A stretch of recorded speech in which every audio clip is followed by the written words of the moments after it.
अभी हम तो नहीं थे, अंदर हम नहीं थे, नहीं तो फिर उनको बुखार हम छोड़ा देते। चौधरी का अस्तित्व गिर चुका है और वो गुंडा पार्टी के साथ है। भारतीय जनता पार्टी जो है आरएसएस नाथूराम गोडसे जो महात्मा गांधी का हत्या किया है उसी पार्टी से बिलोंग करते हैं और ये लोग गुंडे लोग हैं। ये लोग छवि देख रहा है कि किस तरीके से गुंडागर्दी दिखा रहे हैं। कोई भी किसी को भी बाप को गाली दे देना, किसी के पिता को गाली दे देना। अगर हम उनके पिता को गाली देंगे तो कैसा लगेगा? अशोभनीय बात है।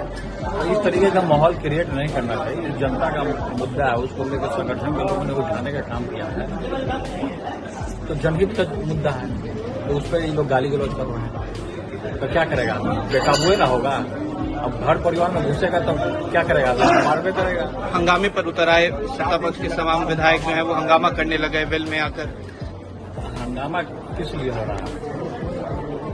काला वस्त्र जो लोग पहने हैं किस लिए? जो मुद्दा है उसको सरकार मान नहीं रही है और उल्टा सरकार गुंडागर्दी कर रही है। अभी हम तो नहीं थे, अंदर हम नहीं थे, नहीं तो फिर उनको बुखार हम छोड़ा देते।